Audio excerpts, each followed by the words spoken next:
Lo que estamos viendo es el cuerpo de Pol Pot. Esa imagen de serenidad contrasta con los horrores que llevó a cabo durante su mandato en Camboya. Adentrarse en su figura implica sumergirse en uno de los episodios más brutales y menos difundidos del siglo XX. Al mando de los Khmeres Rojos, implementó una visión extrema de la pureza revolucionaria. Como resultado, en solo 4 años, acabó con 1/3 de la población camboyana. Se calcula que alrededor de 2 millones de personas perdieron la vida en purgas, represión y deportación. Un genocidio que convirtió al país en una sucursal del infierno, donde la cultura, la salud y la educación sucumbieron ante la violencia más implacable. Al igual que otros líderes oscuros como Adolf Hitler, poseía un encanto innegable. Su sonrisa hasta podía generar simpatía en la prensa internacional que lograba entrevistarlo, aun cuando nadie podía ignorar las aberraciones que orquestó durante la segunda mitad de los años 70. Pese a todo, durante mucho tiempo pareció quedar impune, esquivando la justicia con la astucia de un demonio.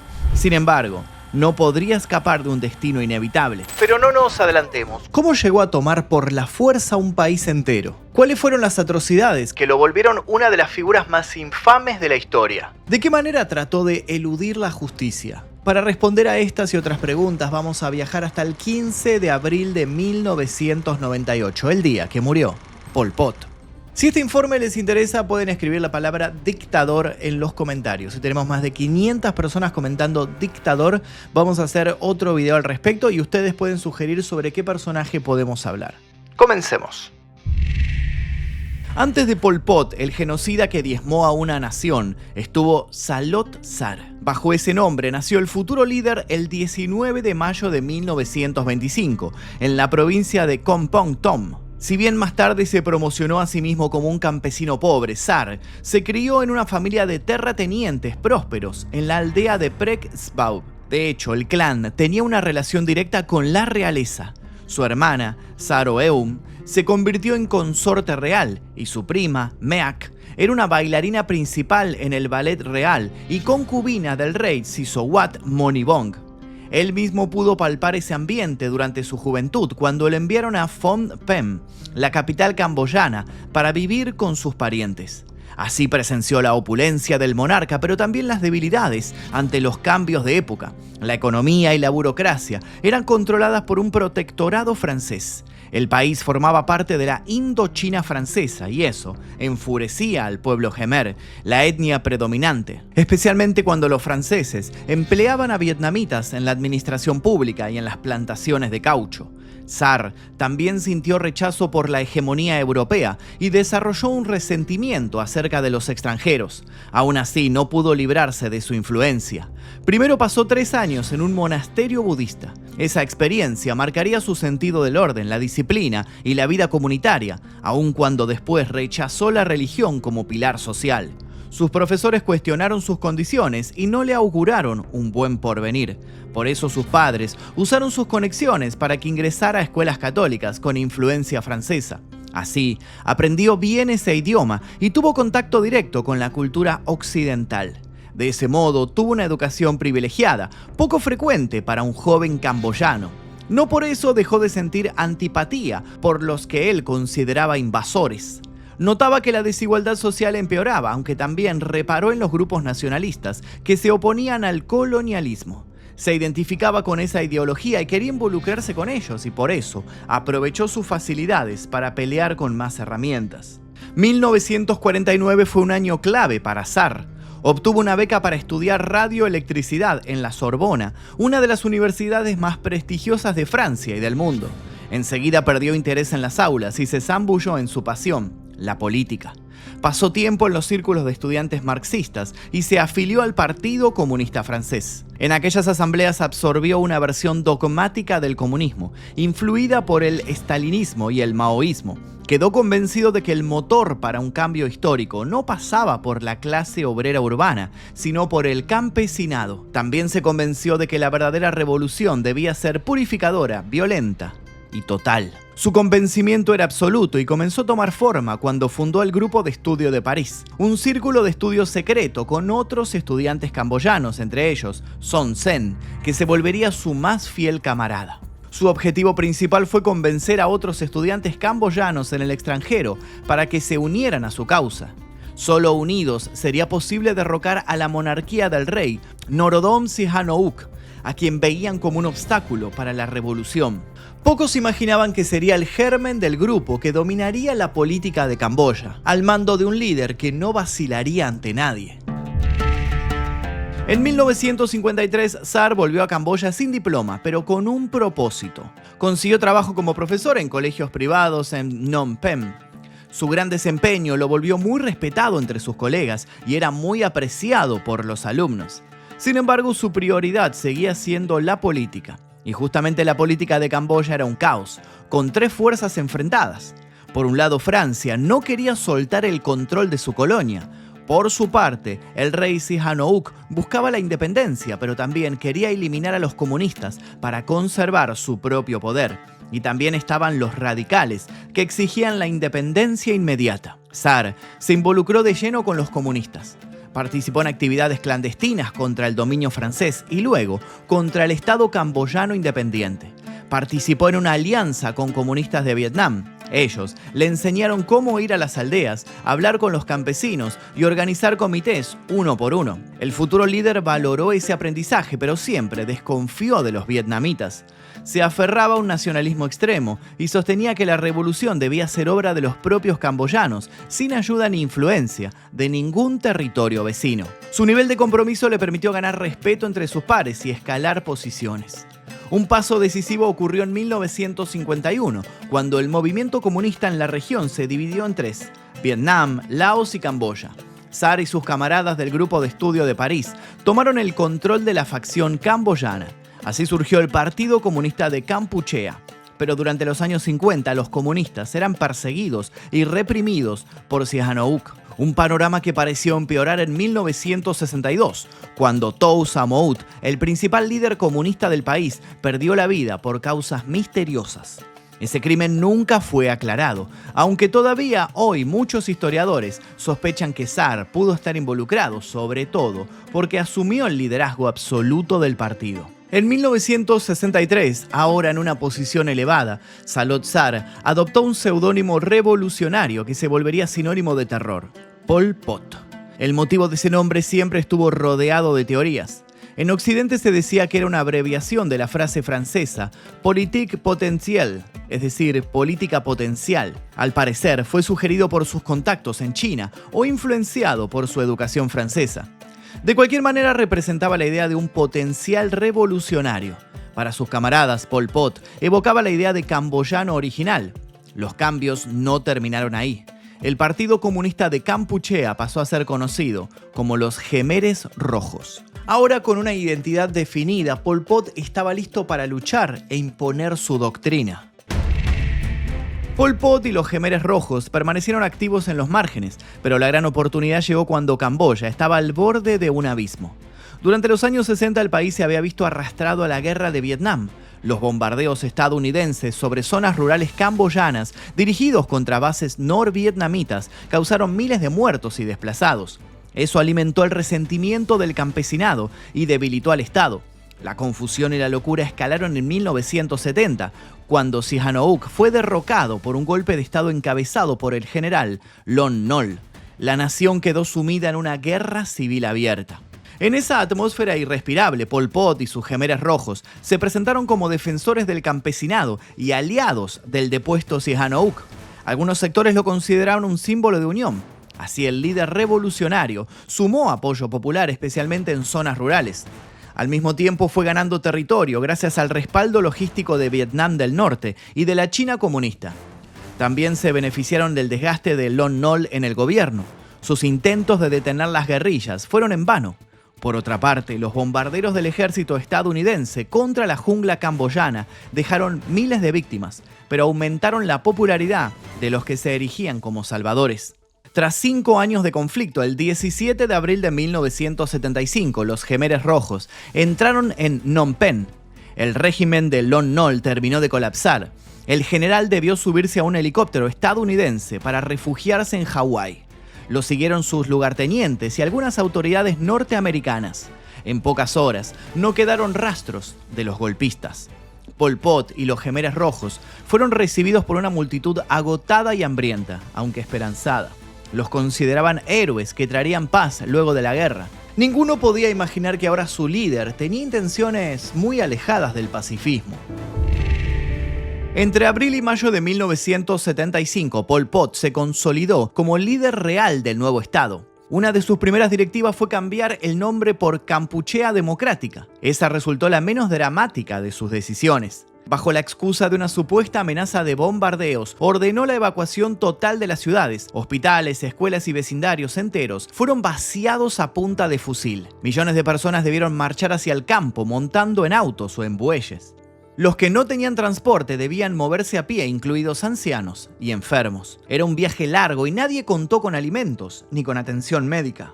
Quienes no resistían el viaje iban perdiendo la vida. Pronto los cadáveres se acumularon en las cunetas. En poco tiempo, Phnom Penh quedó vacía. Aquel éxodo forzado era parte de un plan de Pol Pot.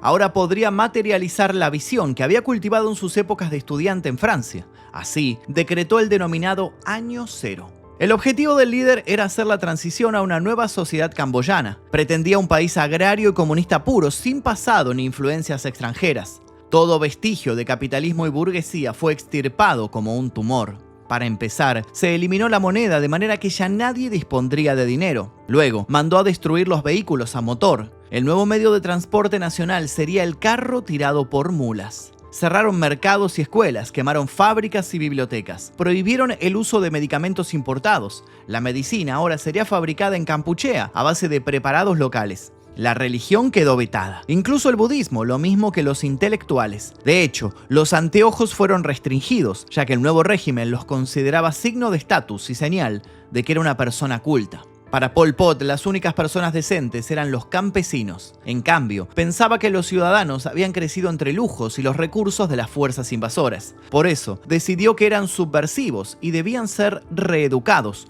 o directamente eliminados. A continuación, los Jemeres Rojos ejecutaron a militares, funcionarios, abogados, médicos, profesores y todo aquel que hubiera aprendido un segundo idioma. Los extranjeros tuvieron mejor suerte, solo fueron expulsados.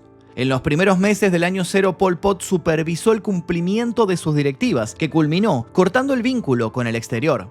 También comprobó que para 1976 toda la población fuera recluida en comunas agrarias para desarrollar la producción de arroz. Trabajaban durante jornadas interminables y extremas, con raciones mínimas de comida. La hambruna fue inevitable, pero aún así, debían seguir activos. Bajo el mandato de Pol Pot también se crearon centros de detención. Uno de los más cruentos fue Toul Sleng. A los prisioneros les arrancaban las uñas de las manos y luego eran sometidos a los interrogatorios más tortuosos. Solo podían detener el calvario admitiendo una falsa culpabilidad como cómplices de la CIA, la KGB o el régimen de LOL.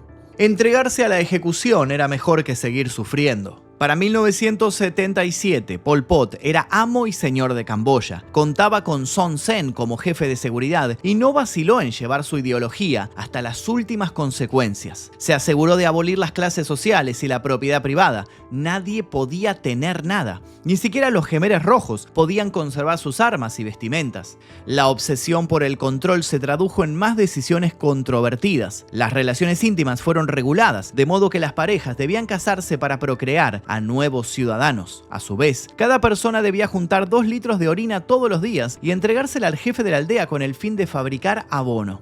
Y si alguien mostraba dolor por un ser querido, era considerado señal de debilidad y por ende, debía recibir un castigo ejemplar.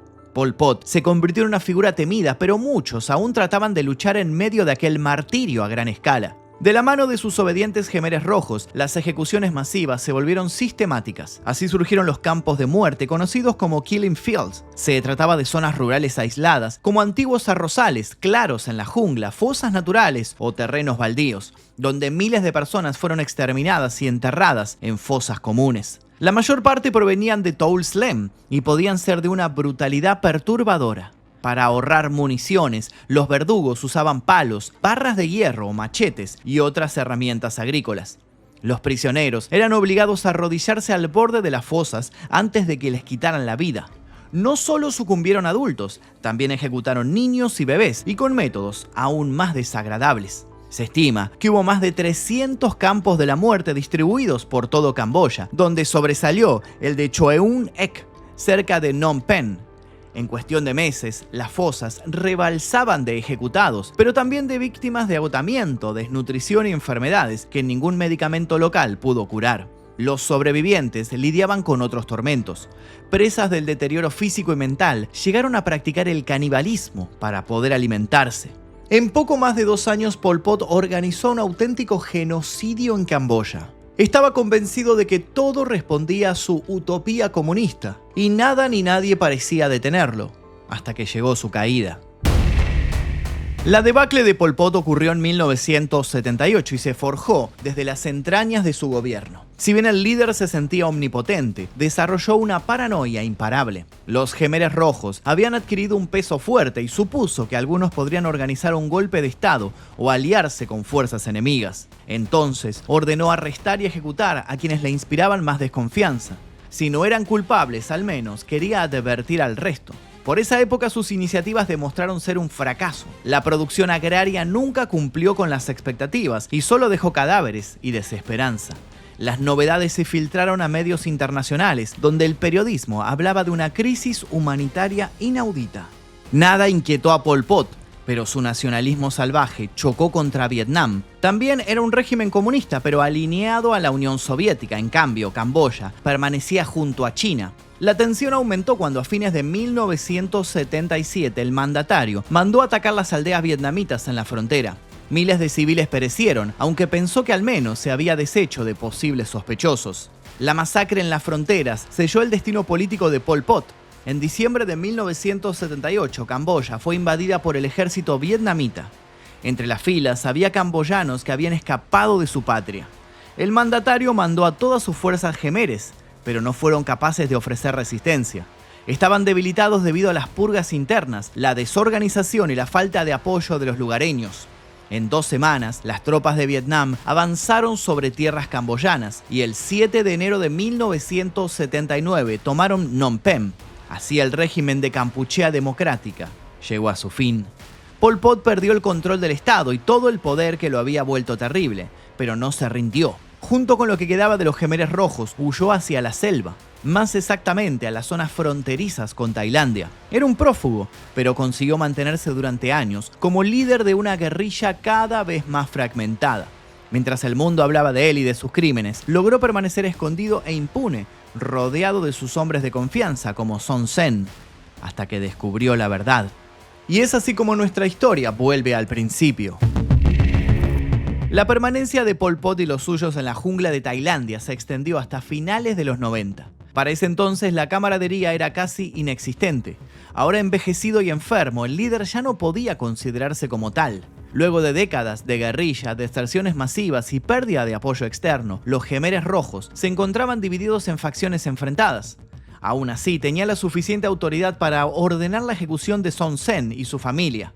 Ya no tenía relación con su viejo camarada. Ese acto resultó el principio del final definitivo para Pol Pot.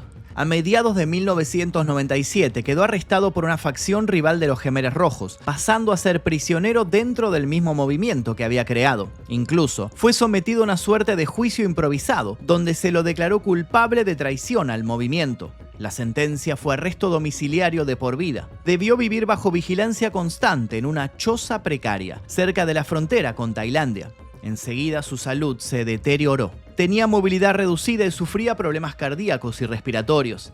De compañía solo le quedaba un pequeño grupo de fieles. Mientras Pol Pot cumplía esa sentencia ideada por los Khmeres Rojos, en otra parte del mundo se planeaba un juicio legítimo. Los 2 primeros ministros camboyanos, Hun Sen y el príncipe Norodom Ranariddh, enviaron una solicitud a las Naciones Unidas. En paralelo, el presidente de Estados Unidos, Bill Clinton, buscó acuerdo en la comunidad internacional para juzgarlo por genocidio. Amnistía Internacional también apoyó la iniciativa. Pol Pot se enteró de las noticias por una radio. Parecía que su captura por fuerzas internacionales era inminente, pero los días pasaron y nada de eso sucedió. Sin embargo, podía decir que estaba condenado. El aislamiento y los problemas de salud lo habían deteriorado. Así continuó todo hasta el 15 de abril de 1998, cuando Salot Sar, mejor conocido como Pol Pot, falleció a los 72 años. Según los Jemeres Rojos, había sufrido una insuficiencia cardíaca. No obstante, nunca se realizó una autopsia. Eso originó teorías acerca de envenenamiento o que se había quitado la vida, pero nada fue probado. La noticia dio la vuelta al mundo. Había fallecido uno de los políticos más sanguinarios de la historia, pero ya no tendría la oportunidad de ser juzgado por sus crímenes. Para barrer con posibles suposiciones, fue preciso negociar con los Jemeres Rojos para que 7 periodistas occidentales pudieran fotografiar y filmar el cuerpo para la televisión. Ahora todos pudieron comprobar el destino fatal del genocida más buscado. Los restos de Pol Pot fueron incinerados en una hoguera hecha con cartones y neumáticos viejos. Sin embargo, su sombra estaba lejos de desaparecer.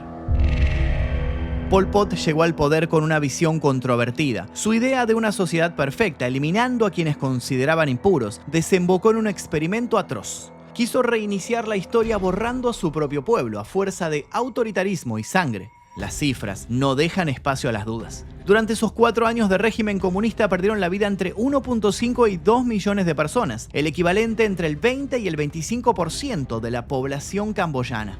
De esa cantidad se estima que entre 500.000 y 700.000 fueron víctimas de ejecuciones o crímenes deliberados. Solo la ciudad de Phnom Penh pasó de 2 millones de habitantes a quedar prácticamente vacía en unos días. Además, se calcula que hubo 20.000 prisioneros, de los que apenas sobrevivieron 7.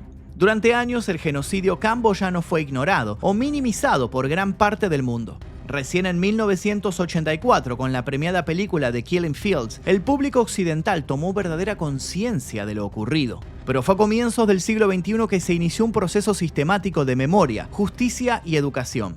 Tuol Sleng, el infame centro de tortura, fue convertido en el Museo del Genocidio Tuol Sleng. Choeung Ek, el campo de muerte principal, devino en un sitio de memoria. En 2006, con apoyo de la ONU, fueron creados los Tribunales Extraordinarios de las Cámaras de Camboya. Allí se juzgaron a altos dirigentes jemeres por crímenes contra la humanidad.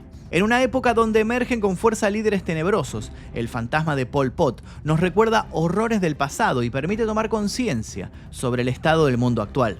La gran incógnita sigue siendo: ¿entenderemos alguna vez que muchas veces los más grandes dictadores emergen como supuesto consuelo para un pueblo que perdió el rumbo? ¿Lograremos comprender que hay quienes se visten de mesías solo para aprovecharse de la desesperación de un pueblo? Y más importante aún, ¿podremos aprender del pasado, sacar conclusiones que nos salven del abismo y enfrentar al futuro sin riesgos de volver a caminar en círculos?